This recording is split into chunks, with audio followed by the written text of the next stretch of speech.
Hello art friends, welcome back to Paperlicious Design Studio. I know I just did a TIM HOLTZ paper doll video, but I had this stencil by Shawn Petite that has these wonderful titles on it, and I thought the Better Together title went so well with one of the TIM HOLTZ paper dolls. Today I'll be using 3 of Shawn's collage packs, Small Victories, one of the flowers from Create, Inspire, Love, and one of the patterns from Vintage Wallpaper 6.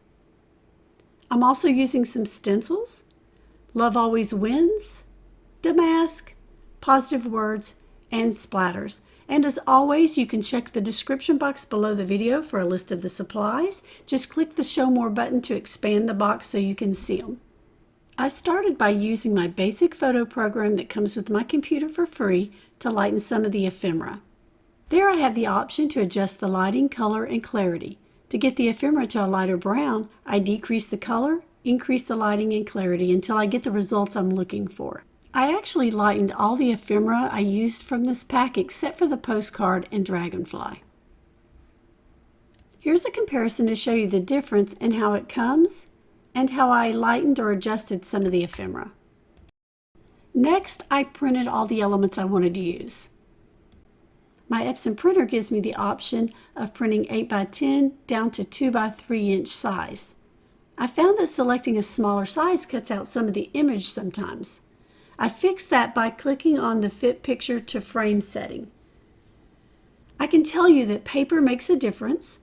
I use an Epson printer, but right now I'm liking the quality I get with the Kodak matte paper best. I like that it has a great quality, but it's also thinner, which works well with collage. So I printed and trimmed my wallpaper, floral, and ephemera, and now I'm just moving all the pieces around trying to figure out where I want things.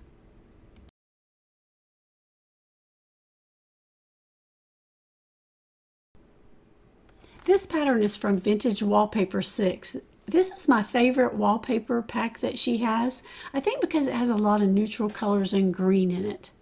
However, I do love the lavender patterns in Vintage Wallpaper 3 and the blue pattern in Wallpaper 4 as well.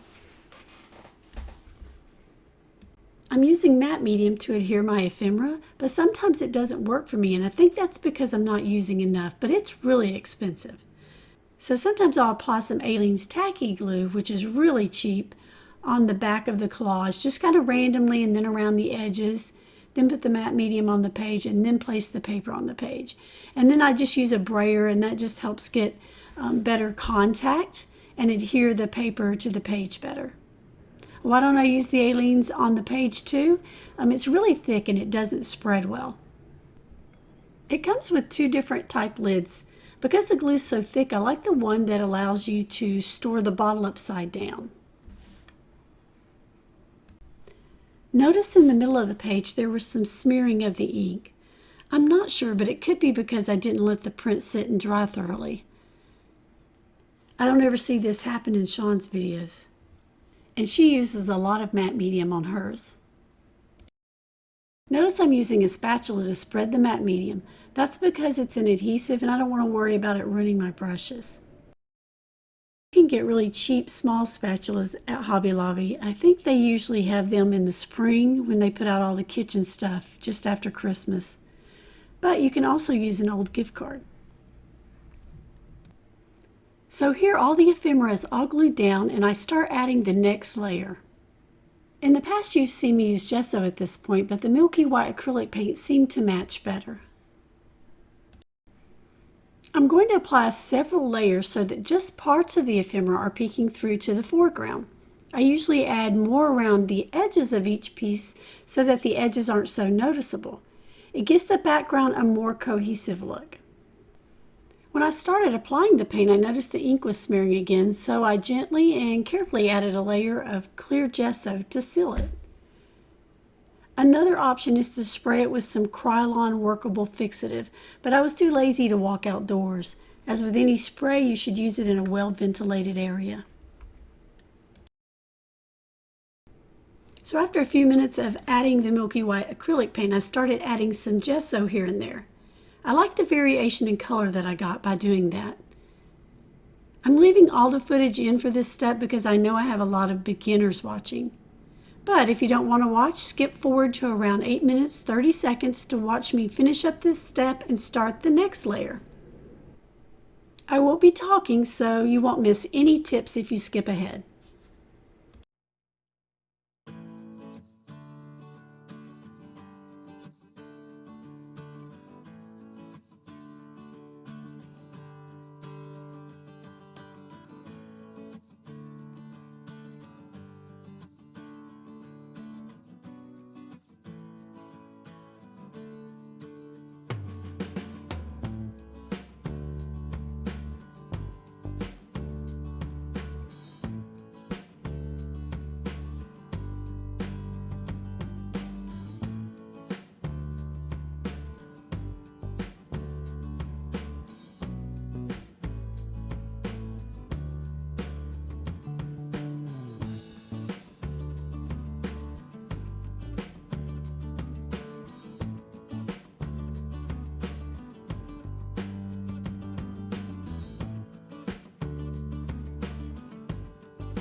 Now I'm adding some green acrylic paint.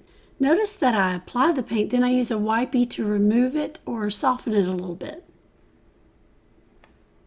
I'm using an Artist Loft professional level paint, and the color is Sap Green Permanent. And in case you're not familiar with that brand, I got it at Michael's. After I'm done with the green, I add gesso around the edges of the pages and then a little over the green here and there. So again, I'm going to leave all this part in for beginners. The next step starts at approximately 9 minutes 45 seconds.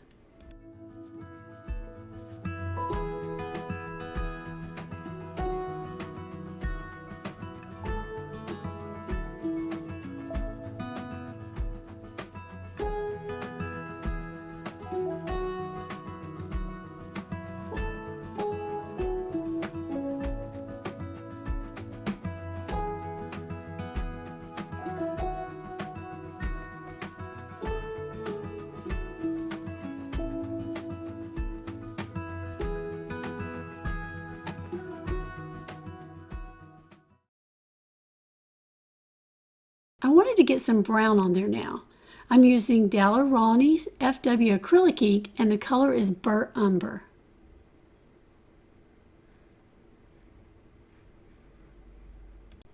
Notice how the flower doesn't really stand out against the light background. I need to add more contrast, and I'll use the acrylic ink in just a few minutes to do that. You can skip ahead to approximately 11 minutes 20 seconds to see me start the next step.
Now I'm adding more contrast to the background with brown paint, and I'm using Shawn Petite's Damask Duo Stencil.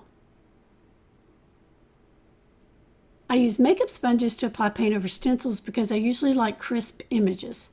Less is more. Usually I pick up a glob of paint on the sponge and then I pounce some off before pouncing it over the stencil.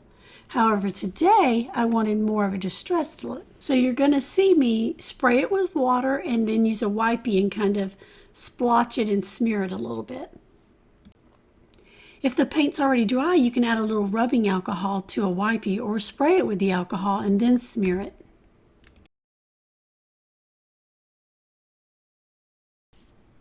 I want to take a minute to share another way you can follow me and get notifications when I post new projects. I have a blog and I post all my still photos, supply list, and videos there as well. You can get the blog post emailed to you by subscribing to the blog. You can watch the video directly from the post without hopping over to YouTube. You can subscribe by adding your email address to the Feed Blitz tool in the upper left corner of my blog. Then hop over to your email to click the link and confirm your subscription. You can unsubscribe at any time. I'm also posting art journal layouts over there that I don't have videos for. For example, I'm taking the Wonderlust class and all those layouts are over there. I'll post a link to my blog, Paperlicious Designs, in the description box below the video.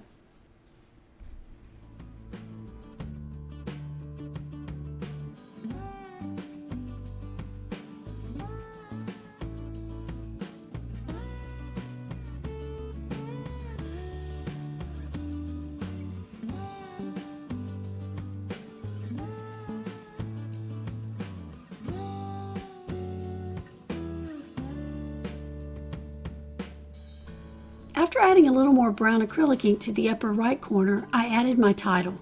I'm using the Love Always Wins stencil.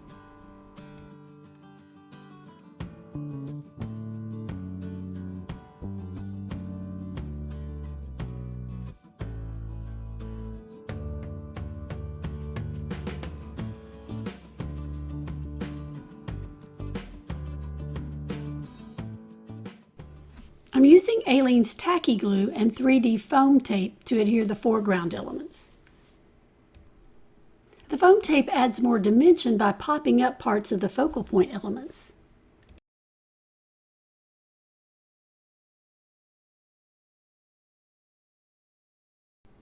Now I'm going to add some brown around the postcard and floral where needed to add contrast and make them pop off the background. And adding some brown around the edges of the pages will help to finish off the layout as well.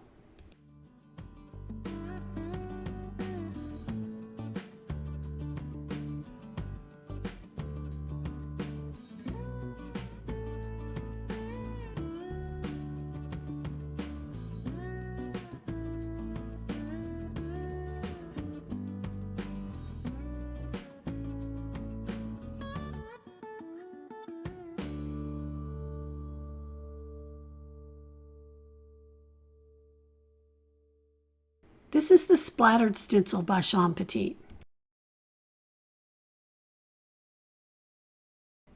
hope you enjoyed today's project. If you did, please like and leave me a comment. I hope beginners liked all the more detailed footage and the rest of you stayed engaged by skipping forward. This is the first video where I've given you the times to skip ahead, so I'd love to get your feedback. That's it for today, and I'll see you next time.